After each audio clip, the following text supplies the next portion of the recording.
On today's episode of Coding 101, Raphael Mudge, security expert extraordinaire and guy who programs things and stuff for hackers. Netcasts you love. From people you trust.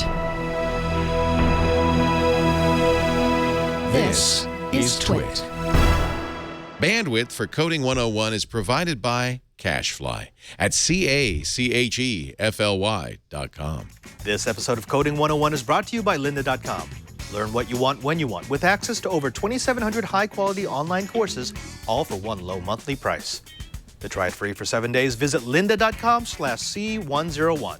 That's LYNDA.com/C101.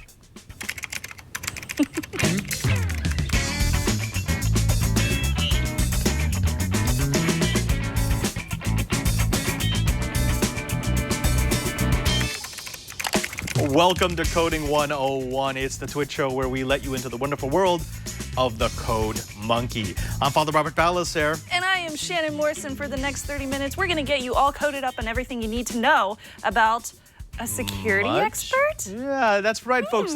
This is one of our wild card episodes. You may remember that we've done this before, where in between our 8-week modules, we take a break to actually talk to someone who programs for a living. The idea behind this is to show you what can happen to you if you take these lessons to heart. So without further ado, we welcome our security expert, my security guru, Mr. Raphael Mudge, the Armitage hacker from Penn. He's a pen tester. Raphael, can you tell the folks, where they can find you? Sure. Yeah, hi, I'm Raphael. And you can learn a little bit about the work I do. I actually develop software to hack into systems to test their security. And you can learn about that at www.advancedpentest.com. Okay, now we're going to back up. We got the plug in. Now what we wanted to do is actually talk about you, because I know the work that you do, and Snubs knows the work that you do, because you've worked with her on her show as well, just as well as you've worked on mine.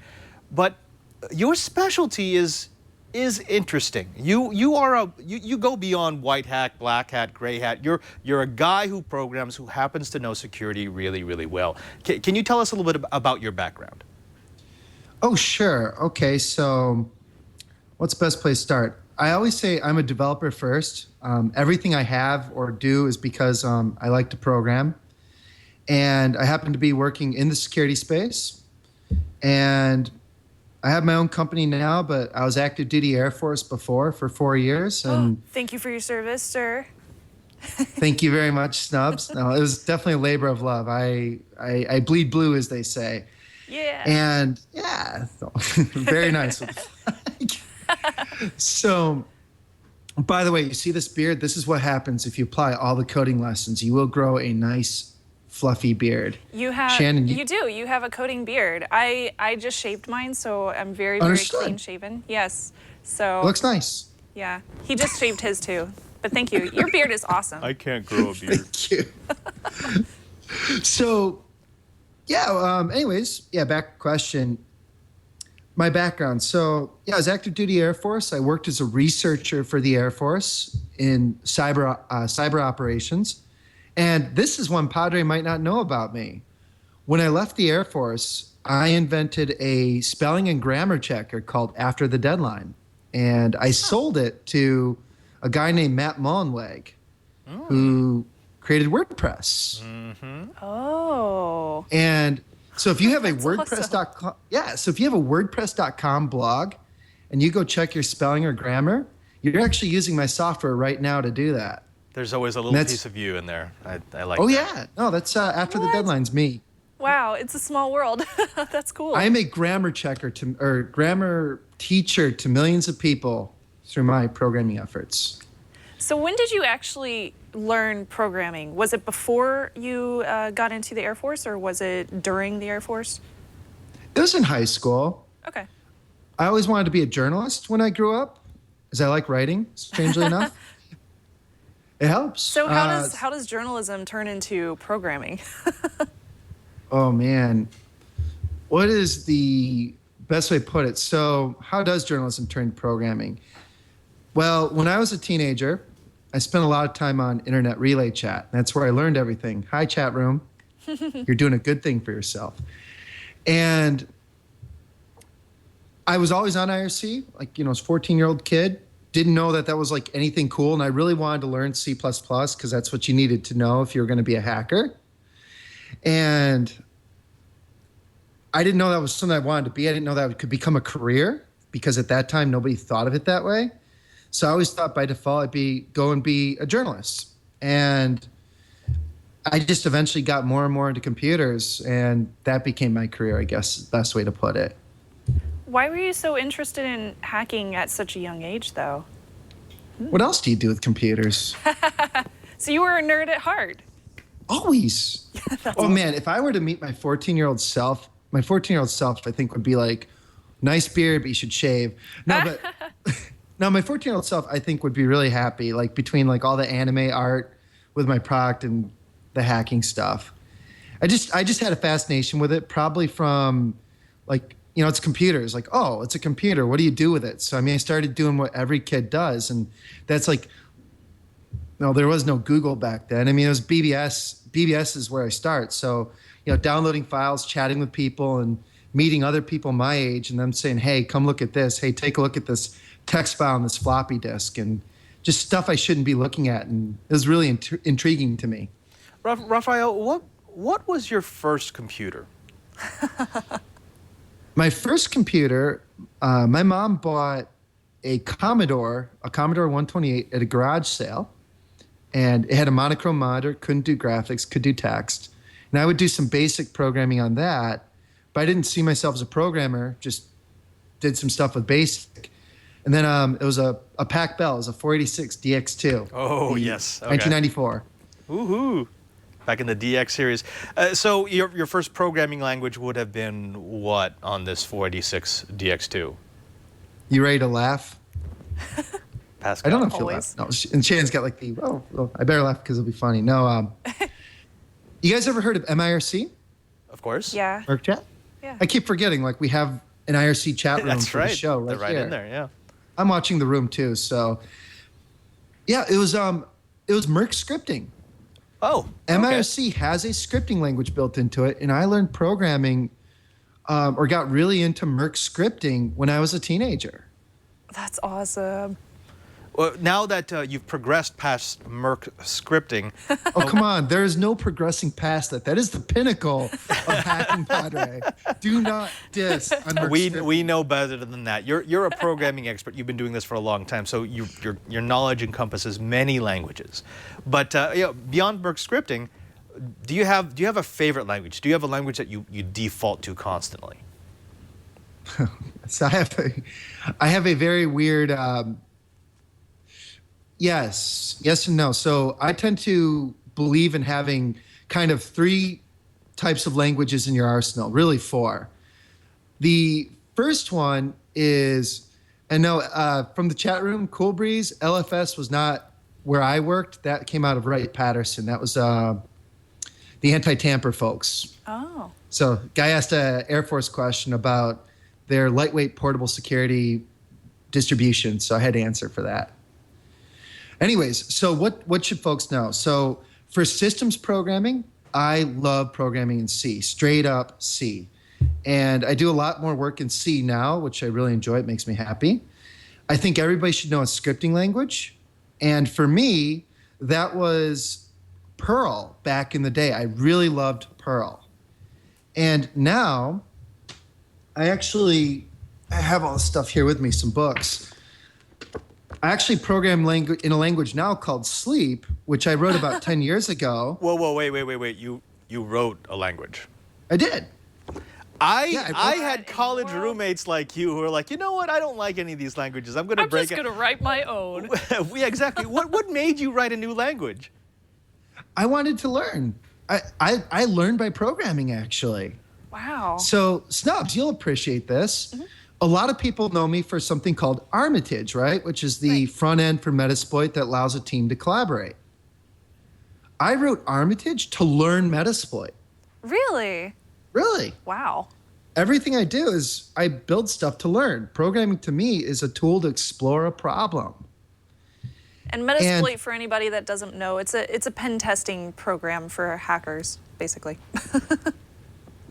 Yeah, it's a great thing. It's a great project. You know, before we go any further, I'm thinking we know what you do because we both worked with you in the past. But there's going to be a segment of our audience who they don't know anything about security penetration tests, and they don't know anything about Metasploit. They know nothing about Cobalt Strike. Can you tell them, in the most basic terms that you can think of, to someone who's just starting to code, what is it that you do? We know that you wrote a front end for Metasploit. Right. We know that you wrote your own language. But why? Why do all of that for a framework like Metasploit? Why do all that to write something like Cobalt Strike?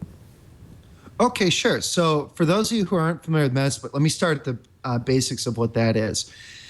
Hackers, to break into systems, one of the things we like to do is take advantage of mistakes other programmers made. We call them vulnerabilities. And we use a software called an exploit, which takes advantage of that hole to give us access. And Metasploit is an open source collection of exploits written by many, many people. We're talking hundreds, if not, I would say it has to be in the high hundreds of contributors, but I don't know the exact number. It's a big community in terms of people who write modules. Now, Metasploit's great, but used by itself, it's kind of a pain to do a lot of, to actually work at scale, work against a bunch of targets, or even collaborate. So I came along and wrote a tool called Armitage that's open source and allows a team of hackers to collaborate using Metasploit. So if you hack into a system, like if Padre hacks into a system, snubs Padre and I see the look, we can use that system at the same time. And that took off. It was very successful as a project. And I started my own company, and I created a product called Cobalt Strike to really push the edge on some ideas I had about hacking, and actually, instead of building collaboration stuff, to focus on building new hacking tools that work with all this stuff. And that's what I do for a living now, for the past couple of years, actually. Now, there is one question that I have for you, and it involves the programming side, because one of the things that we've been teaching a lot is sanitizing your inputs, sanitizing your code whenever you do things. And this is because you have hackers in the world that can do different kinds of exploits. So what I want to know is there any kind of certain code flaw that you've run into a lot that you've exploited the most? Like, what is your favorite thing to exploit? Okay, so the question, I'm so used to conference talk.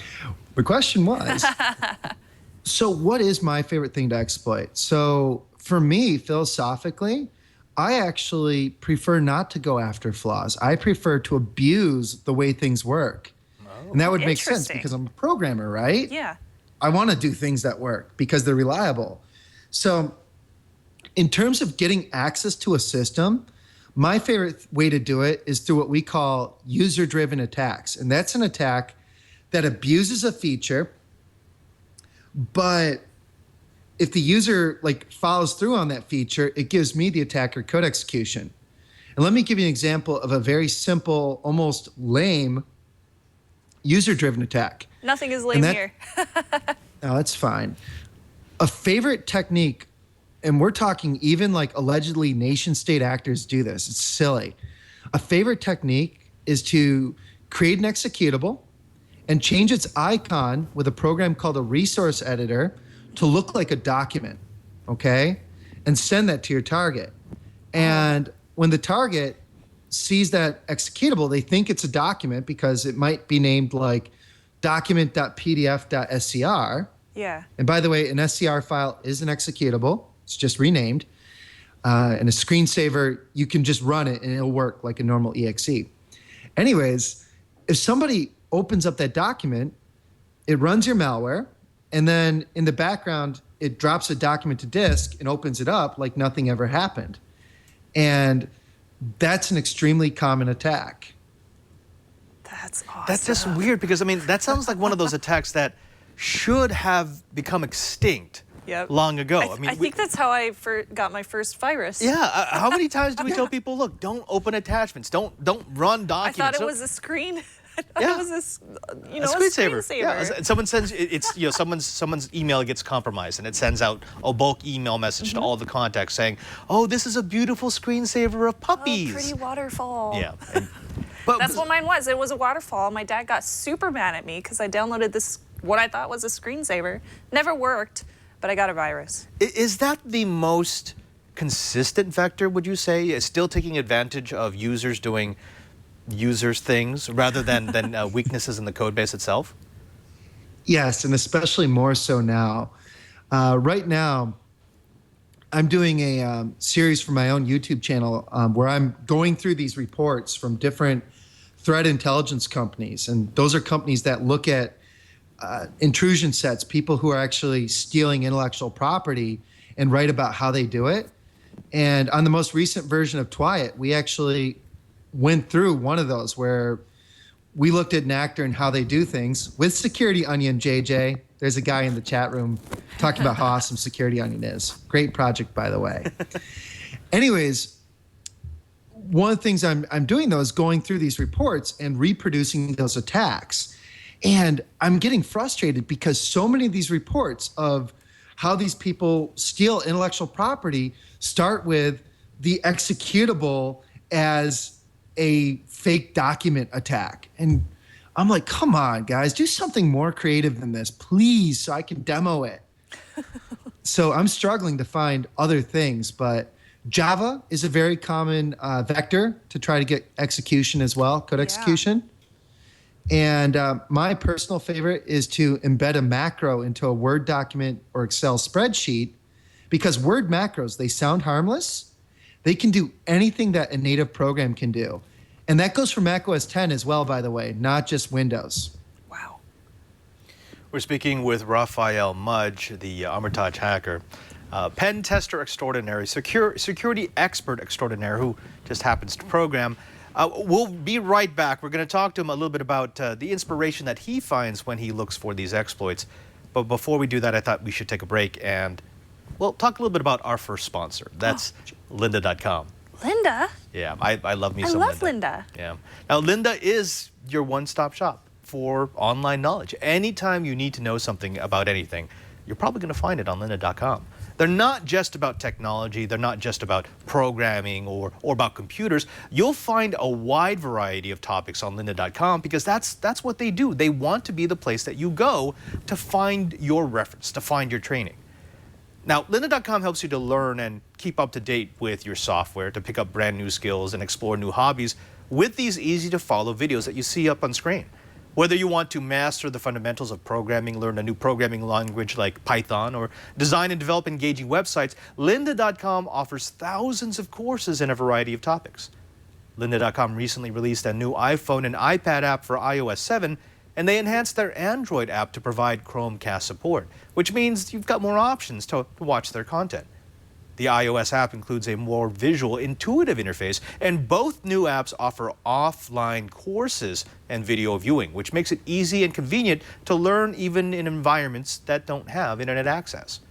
Lynda.com users can move seamlessly between mobile and desktop applications. That's one of the things I really like because it means you can start on your desktop and move to your tablet and maybe drop over to your phone and then back over to your laptop. Now, what I've seen the last couple of weeks is I've seen Lynda really up their game. They have new courses that include things like the Android Essential Training, the Creating Mobile Games with Unity program, the WordPress Developer Tips, and much, much more. Now, we've been using Lynda here at Twit for a while, especially since we've been making the move over to Premiere. Our editors all worked with Final Cut Pro, so lynda.com was an invaluable site for them to either remember the things that they used to do in Premiere and they forgot when they moved to Final Cut, or to learn it all anew. And that's one of the things I love about Lynda, which is with their transcripts, it means that you don't have to watch an entire lesson to find that one nugget. For example, if you want to know, how do I do chroma keying in Premiere? You would type chroma key and it would direct you to the exact time code, the place that will show you the technique within Premiere. That's just invaluable. It's one of the tools that lynda.com offers as part of the package. They've got over 2,700 courses with more added weekly. And all lynda.com courses are produced at the highest quality, not like homemade videos on YouTube. And we're not knocking those YouTube videos. In fact, that's how most of us here at Twitch started. But sometimes you want professional video done right, with good lighting, with good audio, with good angles, with someone who knows how to work a camera. And that's what Lynda does. It gets all that other distraction out of the way and gives you pure knowledge in a way that you want to learn. Lynda.com works with software companies to provide you updated training the same day that the new versions hit the street. That means that you'll always have the very latest skills, and their instructors are accomplished professionals at the top of their fields, and they're passionate about teaching. And it all shows through in their videos. Whether you have 15 minutes or 15 hours, Lynda.com has the course for you, beginner, intermediate, or advanced. You know that they'll have the knowledge that you're looking for. Lynda.com also offers certificates of completion when you finish a course, which you can publish to your LinkedIn profile, which is great if you're a professional in the field and you want potential employers to know what you've trained in. So here's what we want you to do. We want you to try Lynda.com for all your knowledge needs. It's only $25 a month for access to the entire Lynda.com course library, or for $37.50 a month, you can subscribe to the premium plan, which includes exercise files that let you follow along with the instructor's project using the exact same project assets that they do. And you can try Lynda.com right now with a free 7-day trial. Visit lynda.com/C101 to access the entire library. That's over 2,700 courses free for 7 days. That's lynda.com/C101. And we thank Lynda for the support of Coding 101. Raphael, getting back to you, my friend, one of the questions that I have for you is, well, I'm sorry, I'm getting a wave off. I'm getting hits. Okay, could you put a bug here? Thank you. That's going to scare Josh. Okay, I'm gonna come back to my question. Raphael, one of the questions that I've had is where you get the inspiration for looking for these exploits, because I'd say it's this weird combination. You need to be a good programmer because you need to know where they probably put the flaws in their code, or you need to know where they put the flaws in their process, which I think is what you go after. But you also need to have sort of the trollish glee of finding something wrong, finding something unique that only you would know about. Are you calling Mudge a troll? Yeah, in the best possible way. Mudge is a great troll. but Raphael, how do those things come together in your mind? Okay, sure. So why is Twitter successful? This does relate to your question. Why is it easy to write on Twitter or to write a tweet? They make it easy for consumers. They simplified it. It's very simple. Okay, and there's one other reason too. It's pretty? It's the track. 144. Oh, so short, yeah. Oh, yeah. It's very short. 144 characters. Okay. So with Twitter, one of the reasons it's so popular is because of constraint. Everybody's given this default constraint to work with, 144 characters, and you're allowed to be creative within that space. And I see hacking a lot like that. Sometimes I find folks will try to pick something, anything in this big universe of all possible things to do, when what will really make you successful as a hacker is narrowing in and focusing on something. And let me give you an example from my own experience. When I was doing production red teaming, I do a lot of exercise support now, but I had just done a reconnaissance shot against my target. And what I did was I sent a web application, or sent a link to a web application to a few people in this organization. And those people clicked. It was a LinkedIn invitation, and it came to my server, and my web application discovered all this information about their systems and then sent them on to LinkedIn.com like nothing ever happened. And what that gave me was a constraint. It gave me, here's what my target has. This is the things running on their system. And now when I had to come up with an attack, it wasn't, okay, let me pick something cool that's random. It's, I need to sit here in this box I've been put into and come up with something that's going to work here. And for me, I find when I have good constraints, good assumptions, good things that narrow what I have to do, that's where the magic really happens, because I can be creative within that space and there's not that much room to spin out of control and end up in a lot of different directions. So you like to constrain yourself whenever it comes to programming. Absolutely. I like to constrain myself when it comes to programming and attacking something, finding the problem I'm going to use. And constraint is a beautiful, beautiful thing. And that's what reconnaissance gives you. It gives you constraints, so you know what the reality you're dealing with is. That's really interesting. You know, it kind of makes me think of, in a lot of programming, you have constraints that you have to deal with. You are restrained to the rules of a different programming language, and each one is so different. You have to stay within those rules to make your program work. So I totally get that. Oh, Yeah, and I guess reconnaissance. So what Mudge does is when he reconnoiters a particular system, he's looking at the constraints that they work with, because that's going to necessarily affect the way that the programmers worked to both code and to guide the process of data through the system. So that's I've never thought about that, but yeah, I guess it totally makes sense. It really makes sense now. That's how you hunt for vulnerabilities. And this is why we have our experts on the show. Now I have another question for you. Sure. Programming is awesome, and I get super excited whenever things work. But what was your aha moment? What was the moment when you were just like, yes, complete? Oh, wow. Okay, so I have to tell you this. Nobody believes me because, I do so much programming now. I'll believe you.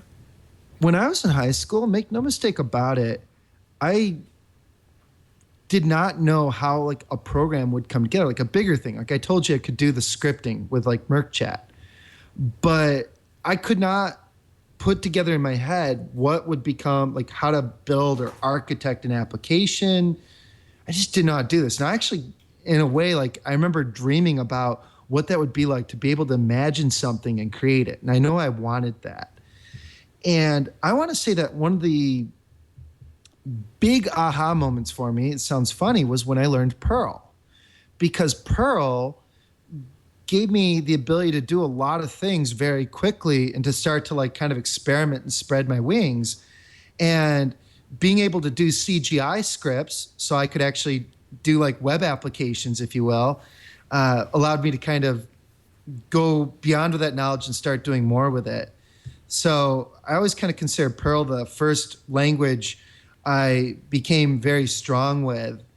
And I owe it like a deep debt of gratitude because it really gave me so much joy. Raphael, I want to ask you this. It sounds as if a lot of your programming training came out of just your passion. You found a language, you liked it, you learned it, and you used it to do something with it. There's another group of people who have had formal training in all the languages that they've done. And by formal training, I mean in a formal setting, either a university or in some sort of educational environment, who would look at that sort of training and they'd say, well, no, you just didn't learn it right. That's not the way you're supposed to program. That's not the way you're supposed to think. What would be your takeaway? I mean, both sides are valid, but why did you go down one path rather than the other? Okay, sure. So I kind of have familiarity with having my foot in both worlds. I am a computer scientist. I mean, I've got a bachelor's and a master's in it, so I have gone the formal path as well. And as you know from my research background, I mean, I've worked in a very formal academic-ish research environment, doing research. And that's the way I look at research. Sorry, I just like laughing at myself on Skype. So I got to tell you, though, I don't see anything special about the quote-unquote formal way. I think formal is, and I've butt heads with colleagues over this. I see the formal things as a way of trying to capture the experience of very experienced people. So if you're an ad hoc self-taught person and you have a lot of experience, you're probably going to do a lot of the things that the formal way, people who believe in different kinds of methodologies are doing it naturally because you've stumbled on what works and what doesn't. You're going to gravitate away from what doesn't work. So, but the formal method, or not formal methods is different, but the formal structured way of doing programming, all these methodologies, it can work to try to help keep people on the same page and help an effort from getting out of control and keep people from making silly mistakes. So there's merit to that too. And one thing I actually I have it here. It's along these lines. Show and tell. Show and tell. If you ever get a chance, one of the people who's written best about this kind of thing is a guy named Joel Spolsky, and I'm a really big Joel Spolsky fan. And he's got this great book. It's a little bit older now, but completely relevant, all of it. It's called Joel on Software, and he very much gives his philosophy on how much formal is enough to not get in the way, but still keep a team glued together. And he's a great balance between those two worlds. Nice, nice. I do want to ask you to maybe delve into something that you can or cannot talk about. I'm going to leave it up to you. But I know you've done a lot of red on blue exercises. Can you talk about what that is, why you do it, and where you do it? Let's see here. Yeah, what is I can red talk about and the ones I blue? talk about. Well, no, that's kind of a funny thing. So I provide a lot of exercise support. There's one that, just so you don't think I'm being too dodgy, the after action report for this exercise I was in will come out in August, and it was a very big one. It was professional blue teams, military blue teams. Wait, before we go any further, can you tell us what is a red on blue sure. event? A red team is in an exercise, like a simulated, like a cyber war. An exercise is where you have a bad guy, usually the red team, and their job is to simulate a credible threat for people who are learning or getting training on how to better defend networks, and we call those people blue teams. And I provide a lot of support to those kinds of events, and one of the ones most publicly I do is called the Collegiate Cyber Defense Competition. And that's actually with college students as blue teams, and that's done on a volunteer basis. And I've been doing that since 2008. Does it take more experience to be on red team or on blue team, or is it about the same? It's a good question. So usually the training audience is the blue team, okay? But in my opinion, it takes a lot more skill to be a really good blue teamer than it does to be a decent red teamer. So good red teamers are usually very highly skilled, but we can get a lot out of a junior red teamer, where on a blue team, if you're going to be successful as a blue team, you really need a lot of skill. And it's a very, very hard job. Yeah, I would just be thinking, as a trainee, I would hate to be on the blue team, because it seems like the blue team would always be getting its butt kicked, especially if you've got a bunch of newbies. Oh, they do. Always. That's part of the fun. Yeah, it's part of the training, correct? Of course, training. But we'll call it training. The training. You know what the trick is to that, though? In that kind of scenario, and this goes into even penetration testing, the trick is good client management. So if, like me as an offensive professional, I do offensive work, it's very important to, what's the word I'm looking for? It's very important to have good client management skills. And what I mean by that is make sure that you never come across as adversarial or disrespectful to the people you're essentially working with. I absolutely agree with you. You know, there's a lot of times that I've gone to HackerCons or I've gone to different, clubs or whatnot, and people do, they do kind of look down on you if you don't understand everything that they're talking about. And I'm one to question everything, so they always look down on me. That's a... Except for you, Mudge, except for you. Thank you. I try, well, it's because I'm learning too, right? Yeah, that's how I feel. We're all learning. That's how I feel. We're all learning, so we all got to ask the question that the person who is too shy to ask won't ask. You know what keeps me in check, though? What?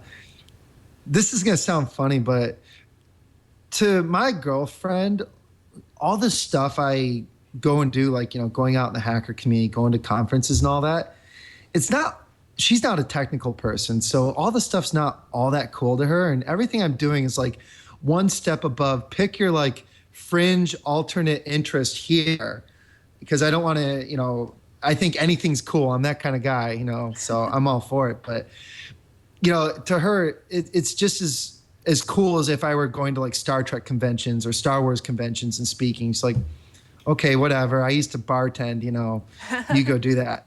And that mildly keeps me in check, I think. It's just like, if I go to like a dinner party with like her friends, I mean, they're gonna be like, that's kind of interesting what you do, but overall it's more curiosity than, oh my God, that's so cool. Yep. So. Now, Raphael, we have to ask this because we are Coding 101, because we teach beginning programmers how to get into this, because we try to get people excited about programming. Sure.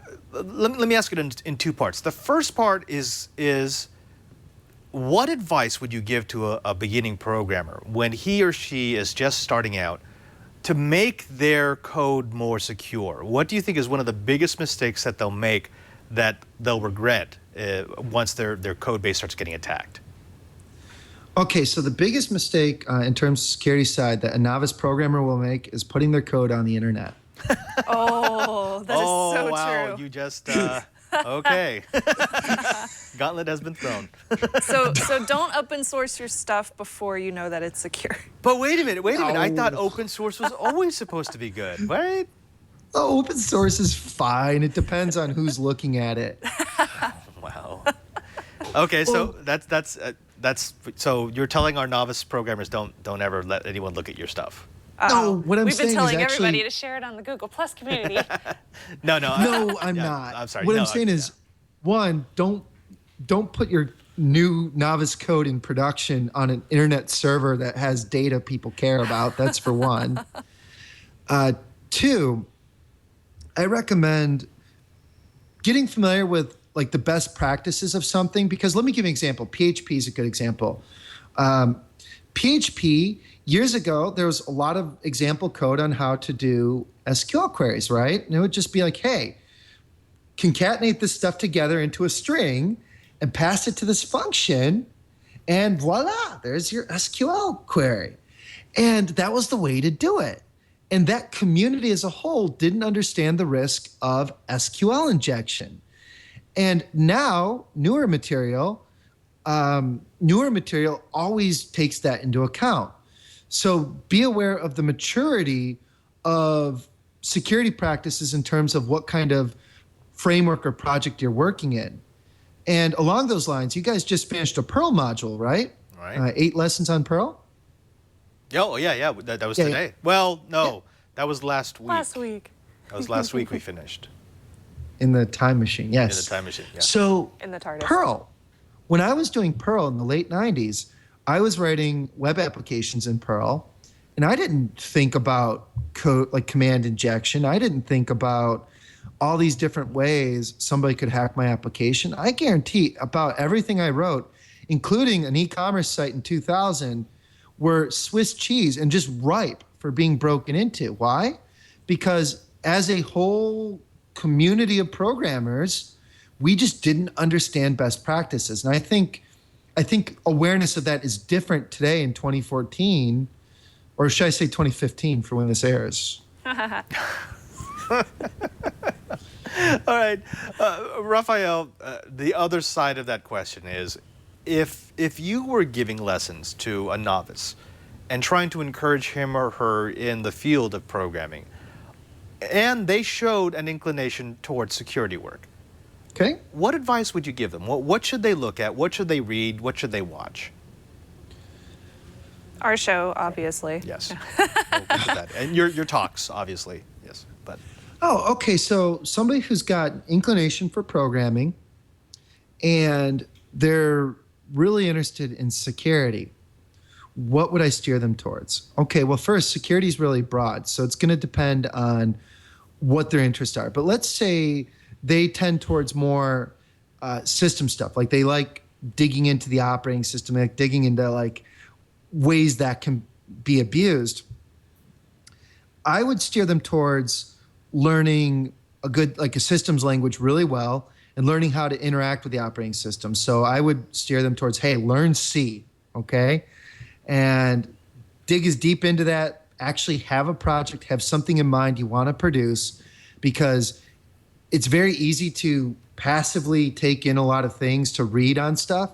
But until, like for me, unless I go do it, I know I don't actually pick it up. I don't actually internalize it. And so for anybody learning programming, security or not, I would always steer them towards have a project. Be project oriented. I think that's actually incredibly good advice. Because, again, that gives you the constraints and that gives you something to focus on. That's fantastic. Raphael Mudge, we want to thank you for being on this episode of Coding 101, on this wildcard episode.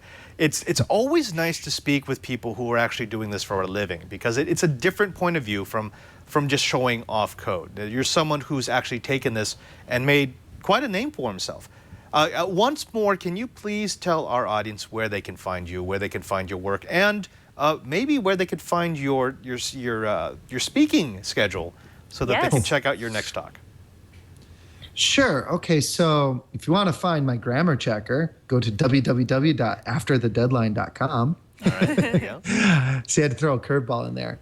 No, okay, so if you want to learn about what I'm doing in the hacker community now, go to, see, there's After the Deadline. That's mine. Go to www.advancedpentest.com, and that's Cobalt Strike.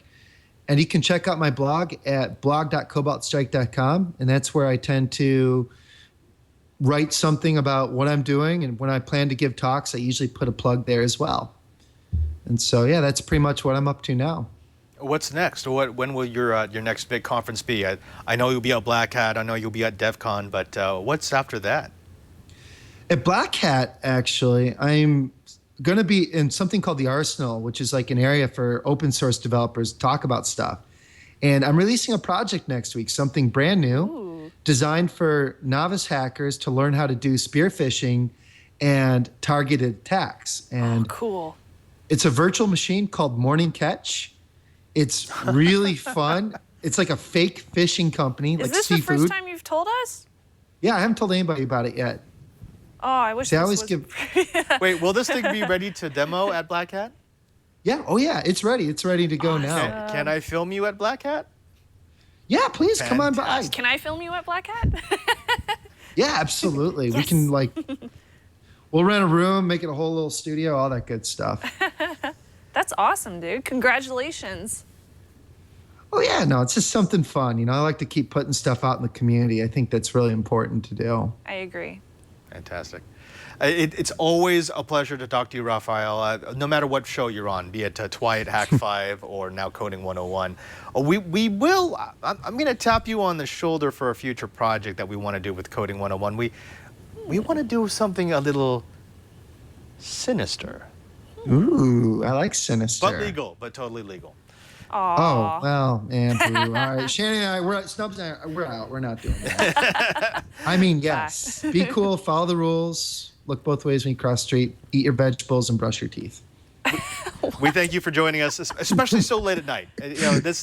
I know it's really late. It's what, 10 o'clock, 11 o'clock where you are? No, it's 11 o'clock. Midnight. It's midnight where you are. I'm happy, man. I haven't slept this week, and so that's why I feel like so crazy. And I hate to tell you this, but you're not sleeping next week either. No, I know. It's going to be tough. But I'll see you in Las Vegas. I'll take you out to some sushi. How about that? I'd love it. Fantastic. Raphael Mudge, again, find him at his website. Find him on his Twitter account, Armitage Hacker, and definitely find him at Black Hat and DEF CON. Well, that's about it for this episode of Coding 101. We want to thank you for joining us for this wildcard episode. We will be back next week in the time machine with another wildcard episode before we jump into the next programming language. That's right, in the TARDIS. But Shannon, if they wanted to find out a bit more about our show, where should they go?